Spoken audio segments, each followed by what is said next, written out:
நல்லா சுட சுட ஒரு காளான் ஃப்ரைட் ரைஸ். அது கூட நம்ம ரைஸ் செய்கிறதுக்கு ஒரு சில்லி சாஸ் எப்படி ப்ரிப்பேர் பண்ணுறது பார்க்க போகிறோம். வாங்க வீடியோக்குள்ளே போகலாம்.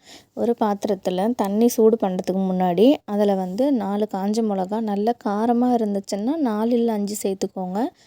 ஒரு 5-6 பல் பூண்டு, 3 தக்காளி சேர்த்துக்கோங்க. சேர்த்து நல்லா கொதிக்க விடுங்க. இது கூட நீங்கள் குடமிளகா சேர்த்திங்கன்னா சூப்பராக இருக்கும் அதோட டேஸ்ட்டு. நான் ஆனால் சேர்க்கலை. எங்கள் வீட்டில் குடமிளகா வேணும்னு சொன்னதுனால நான் அதை ஸ்கிப் பண்ணிட்டேன். நீங்கள் இதை அப்படியே நீங்கள் ஒரு இட்லி பாத்திரத்தில் வச்சு கூட நீங்கள் வேக வச்சு எடுத்துக்கலாம். அரைக்கும் போது ஒரு 1/2 டீஸ்பூன் சால்ட்டு சேர்த்துக்கோங்க. 1/4 டீஸ்பூன் சுகர் கண்டிப்பாக சேர்த்துக்கோங்க. ஏன் அப்படி சொல்கிறேன்னா அதோட டேஸ்ட் அப்போ தான் கொஞ்சம் நல்லாயிருக்கும். காளான் 65 எப்படி பண்ணணும் அப்படின்னு பார்த்தீங்கன்னாக்கா, நம்ம ரெகுலராக யூஸ் பண்ண 65 மசாலா போட்டு கொஞ்சம் இஞ்சி பூண்டு பேஸ்ட்டு சேர்த்து நீங்கள் நல்லா ஊற வச்சுருங்க. ஊற வைக்கும் போது தண்ணி அதிகமாக சேர்த்துக்காதீங்க. ஓகேங்களா? அது தனியாக ஃப்ரை பண்ணி இந்த மாதிரி எடுத்து வச்சுக்கோங்க. அது மட்டும் இல்லாமல் சாஸ் ப்ரிப்பேர் பண்ணும்போது ரொம்பவே பொறுமை தேவை. சரிங்களா? இந்த காளான் நீங்கள் ரொம்ப நேரம் ஊற வைக்கணும்னு அவசியம் இல்லை. கொஞ்ச நேரம் ஒரு 10 நிமிஷம் ஊறிச்சினாலே போதும். சாஸ் அரைச்ச பிறகு இந்த மாதிரி ஒரு அகலமான பாத்திரத்தில் வச்சு ஊற்றி நல்லா கொதிக்க வச்சுக்கோங்க. இந்த பக்கம் பார்த்திங்கன்னா நான் ஒரு பாத்திரம் வச்சு எண்ணெய் ஊற்றிருக்கேன். எண்ணெய் ஊற்றி வெங்காயம் வதங்கின பிறகு குடமிளகா சேர்த்துட்டு அதுக்கு மேலே நீங்கள் கோஸ் சேர்த்துக்கலாம். சேர்த்து நல்லா மீடியம் ஃப்ளேமில் வச்சு நல்லா வதக்கிக்கோங்க. ரொம்ப ஓவராக குக் ஆகணும்னு அவசியமே இல்லை.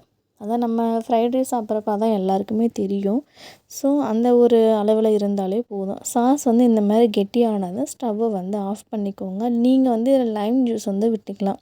கெட்டு போகாமல் இருக்கணும்னு நினச்சிங்கன்னா லைம் ஜூஸ் சேர்த்துக்கலாம். அப்படி இல்லைன்னா வினிகர் ஆட் பண்ணிக்கலாம்.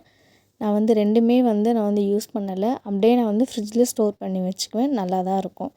அதுக்கப்புறம் பார்த்திங்கன்னா சோயா சாஸ் ஒரு டீஸ்பூன் சேர்த்துக்கோங்க.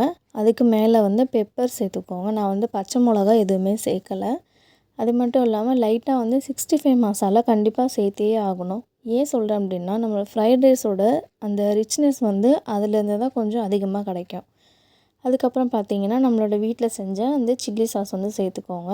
அதுக்கப்புறமா 65 செஞ்சு வச்சு காளானையும் தாராளமாக சேர்த்து கிண்டிக்கலாம். ரொம்ப வேகமாக கிண்டினிங்கன்னா உடஞ்சி போயிடும். ஸோ அதனால் கொஞ்சம் ஸ்லோவாகவே கிண்டிக்கோங்க இந்த டைமில் மட்டும். அதுக்கப்புறமா கொஞ்சம் நேரம் கழித்து என்ன பண்ணுங்கள் அப்படின்னாக்கா ரைஸை கொட்டிடுங்க. ரைஸ் போட்டு ரைஸ் வேறு வேறையாக இருக்கணும். நான் பிரியாணி ரைஸ் நான் எடுக்கவே இல்லை. சாப்பாடு வடிக்கிற சாதம் தான் நான் எடுத்திருக்கேன். டேஸ்ட் சூப்பராக இருக்கும்.